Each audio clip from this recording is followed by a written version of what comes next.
السلام علیکم، welcome to my YouTube channel daily night story.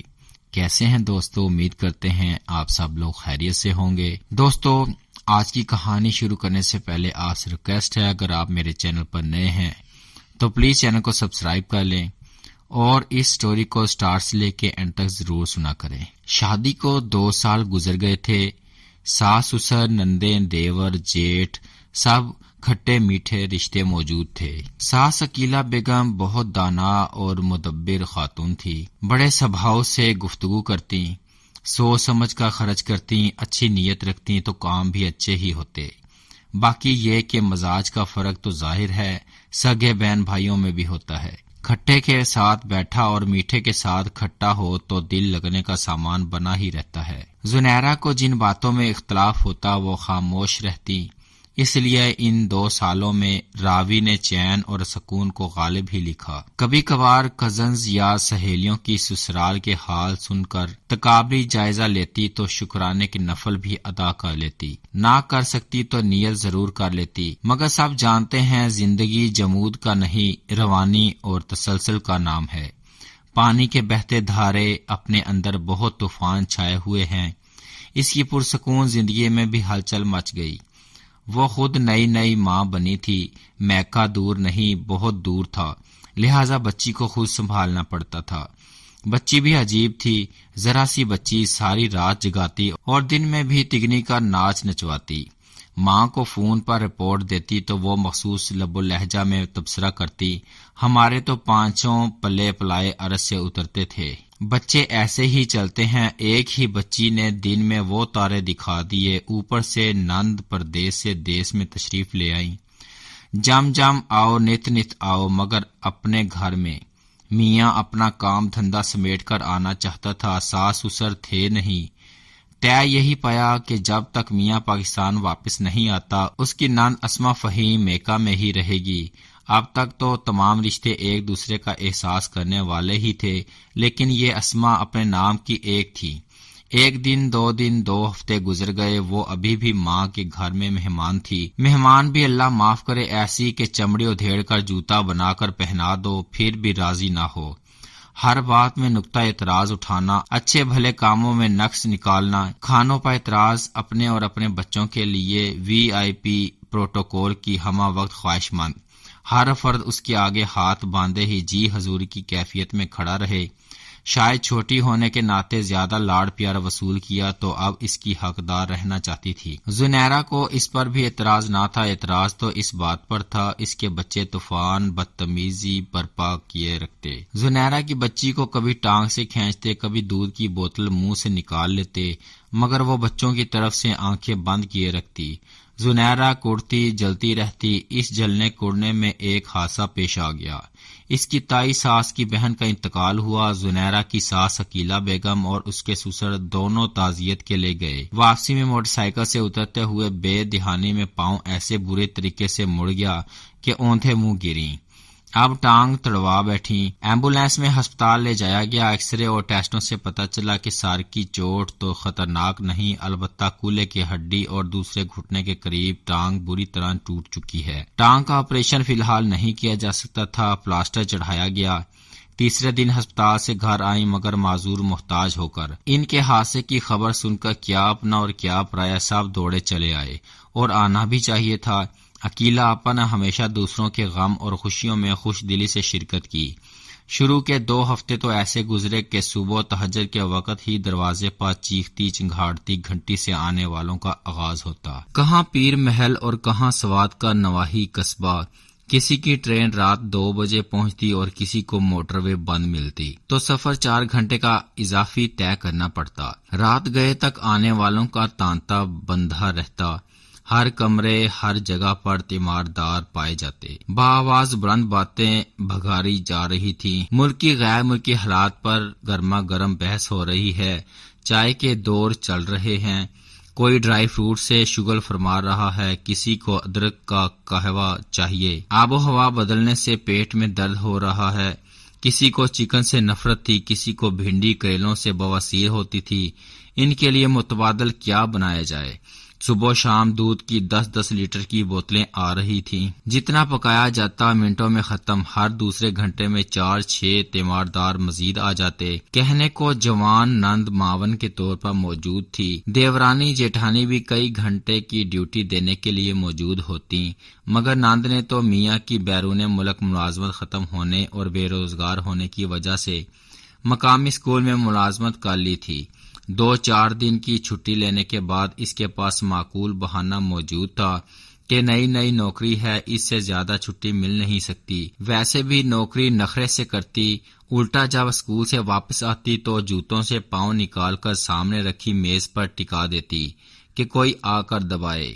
دیورانیاں جیٹھانیاں بھی آئے گئے کی میزبانی کر سکتی تھیں، گھر کی نگرانی اور تمام تر ذمہ داریاں تو زنیرہ کے اوپر تھی۔ شروع میں تو وہ سخت بوکھلا گئی، بال بنانے کا ہوش نہ، منہ دھونے کا، کہاں سے سورج پیر نکالتا اور کہاں جا کے دفن ہو جاتا اسے بھی کچھ ہوش نہ تھی۔ 3 ماہ کی بچی رو رو کر ہلکان ہو جاتی، وہ بوکھلا جاتی، بات بے بات رونے بیٹھ جاتی۔ انسٹاگرام، فیس بک، واٹس ایپ کس بلا کا نام ہے اور ٹی وی پر کون سے ڈرامے کا کون سا سیزن چل رہا ہے، اس کی جانے بلا، وہ سب بھول گئی۔ یاد تھا تو ادھوری نیند کے ساتھ اس ناگہانی آفت کا مقابلہ کرنا۔ آہستہ آہستہ دور والے عزیز رخصت ہوتے گئے۔ 2 نندیں اور تائی ساس تھیں، محلے والی خواتین بھی روزانہ خبر گیری کے لیے آتی۔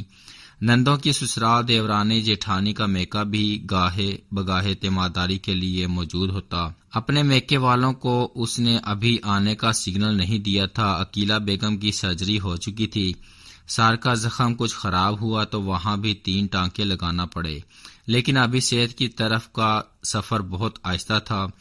ذہن تھوڑا سا کام کے قابل ہوا تو اس نے تیز آواز والی گھنٹی بدلوائی۔ جواز معقول تھا، امی جان کی آنکھ بمشکل بند ہو پاتی ہے تو اس کی آواز سے نیند اکھڑ جاتی ہے۔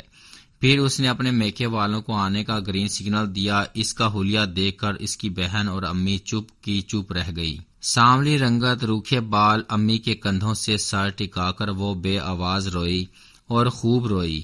ہائے یہ مہربان گود جس میں سر رکھ کے وہ سارے دکھ بھول جاتی تھی۔ میکے والے 2 دن رہے، بچی کی ساری ذمہ داری امی اور بہن نے لے لی۔ بچی کو نہلایا دھلایا، ناخن تراشے، اس کا کمرہ درست کیا۔ بہن نے اس کے خوب مالش کی۔ آنکھیں تھیں کہ شعلے، جسم ٹوٹا ہوا، جوڑ جوڑ میں درد۔ اس دوران بہن اس کے کانوں میں اپنی الجھنے سوالات کی شکل میں انڈیلتی رہی۔ آپی یہ آپ کی نند تو اسکول جاتے وقت میک اپ کر کے جاتی ہے، یہ تو روزانہ شاور بھی لیتی ہے، اس اسکول سے آنے کے بعد 2 گھنٹے ریسٹ بھی لیتی ہے، کیا ان کو اپنی ماں کی تکلیف کا احساس نہیں؟ کیا الکوہل وائپ سے زخم صاف کرنا اور دوائیں دینا بھی ان کی ڈیوٹی ہے؟ آپ کی جیٹھانی آتی تو روزانہ ہے، سبزی بناتی ہے، ساس کا پیمپر بدلتی ہے، کیا وہ سالن گھر سے بنا کر نہیں لا سکتی؟ آپ کی لانڈری گندے کپڑوں سے بھری پڑی ہے، بدبو بھی سر درد کرنے والی ہے، آپ نان سے کیوں نہیں کہتی کہ وہ یہ ذمہ داریاں تو اپنے نام کروا لے؟ زنیرہ کے پاس کسی بات کا کوئی جواب نہیں تھا۔ محبت اور تعلقات کے نام پر تیماردار آتے اور کئی گھنٹے کے لیے آتے، کس کو کیا بھجوانا ہے یہ ذمہ داری اس کی تھی۔ کبھی ساس کی ہائے ہائے اس کا جگر چھلنی کرتی، کبھی تیمارداروں کا ہجوم تھکا دیتا، کبھی نندوں کا حساب کتاب اس کی طاقت کو کمزور کرتا۔ وہ کس سے کیا کہتی؟ بسا اوقات تو مردانہ اور زنانہ دونوں کمرے ہی تیمارداروں سے بھرے ہوتے۔ ڈاکٹر کی طرف سے ساس کو مزید 2-3 ماہ تک ریسٹ کی ضرورت تھی۔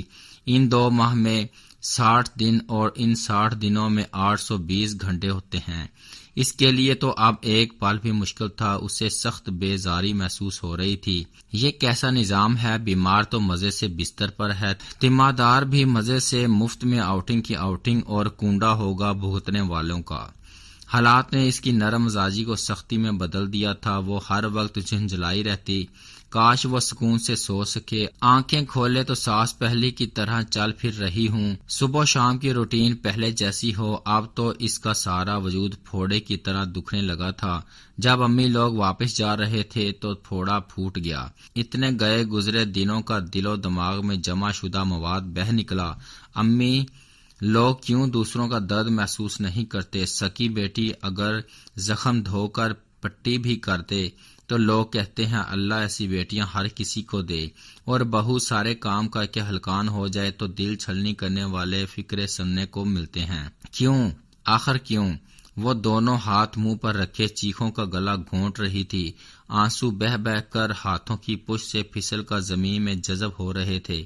امی نے اسے سینے سے لگایا، میری زونی یہ دنیا ہے، جنت ابدی نہیں، لوگ ایک جیسی فطرت کے بھی نہیں ہو سکتے، تمہارے لیے یہ آزمائش ہے، لیکن آزمائش ہمیشہ کے لیے نہیں ہوتی، یا سزا بن کر ملتی ہے یا اجر عظیم اور بشارتوں کی نوید دے کر۔ عقیلہ بہن بھی بھلی چنگی ہو جائیں گی، آہستہ آہستہ تمہیں بھی سب بھول جائے گا، بس یہ یاد رہے گا جب اینا 3 ماہ کی تھی تو اس کی دادی کا ایکسیڈنٹ ہوا تھا، تمہارے لیے اب جو چیز ناقابل برداشت ہے یہ اس وقت حافظے سے بھی محو ہو جائے گی، تمہاری ناند بھی بالآخر اپنے گھر میں شفٹ ہو جائے گی، بس یہ یاد رکھو یہ مشکل وقت ہے تو رحمتوں کے حصول کا بھی ہے۔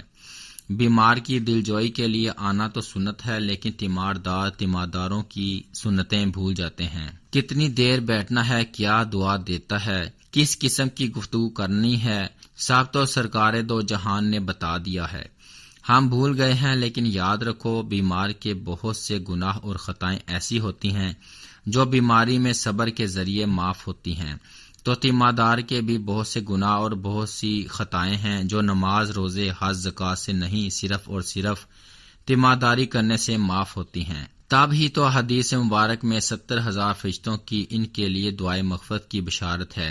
70,000 فرشتے سن رہی ہو نا میری بات؟ انہوں نے بیٹی کے منہ پر آئے بال درست کرتے ہوئے کہا، جی امی سن رہی ہوں۔ تو گھنٹہ 2 گھنٹہ 2 دن 4 دن کے لیے آنے والے بس اتنی دیر ہی فرشتوں کی معیت میں رہتے ہیں، تم تو ہمہ وقت ان کے کرم میں ہو، تمہاری بچی ان حالات میں بھی ماشاءاللہ تندرست ہے، اس کی راتوں کو جگانے والی عادت اللہ نے ختم کر دی، یہ فرشتوں کی معیت ہی ہے نا، تم ہمت سے سب کچھ بطریق احسن کر رہی ہو، یہ بھی اوپر والے کی کرم نوازی ہے نا۔ زندگی تو ہے ہی دھوپ چھاؤں کا نام، کوئی تمہیں غیر ذمہ دار کہتا ہے تو کوئی تمہارے نقص نکالتا ہے تو نکالے، تم یہ کیوں نہیں سوچتی فرشتے 70,000 فرشتے تمہارے لیے دعا کرتے ہیں، لوگوں کی باتیں زیادہ اہم ہیں یا فرشتوں کی دعائیں؟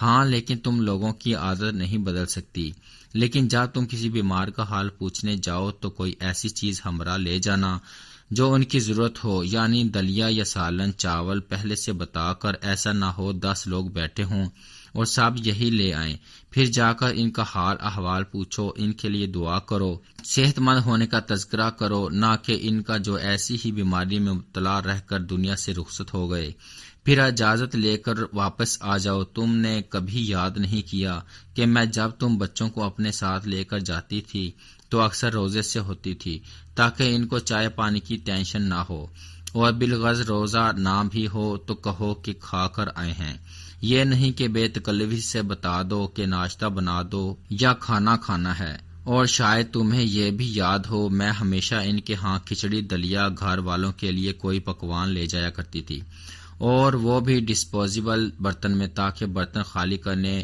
دھو کر دینے کا جھنجھٹ بھی نہ ہو۔ اور اللہ کا شکر ہے 70,000 فرشتوں کی قربت کو سمیٹ کر ہی واپس آئی۔ بہتر تم بھی ایسے کرو، کیا معلوم تمہاری دیکھا دیکھی کوئی اور بھی تمہارا طریقہ اپنا لے، یہی وہ آسانیاں ہیں جو ہم دیں گے تو لینے کی توقع بھی رکھیں گے، ہے نا؟ انہوں نے پیار سے زنیرہ کا ماتھا چوما، اور زنیرہ کے دل میں ایسے سکون کا نزول ہو رہا تھا جو کبھی رمضان کی عبادت میں بھی نہیں محسوس ہوئی تھی۔ شاید یہی فرشتوں کی دعا تھی اس کے حق میں جو قبول ہو رہی تھی۔ یہ تھی آج کی کہانی، امید کرتے ہیں آپ دوستوں کو بہت پسند آئی ہوگی۔ تو آپ ہماری کہانی کو اپنے دوستوں کے ساتھ ضرور شیئر کریں اور چینل کو سبسکرائب کرنا مت بھولیے گا۔ اپنا بہت خیال رکھیں، اپنا فیڈ بیک ضرور دیجیے کہ اللہ حافظ۔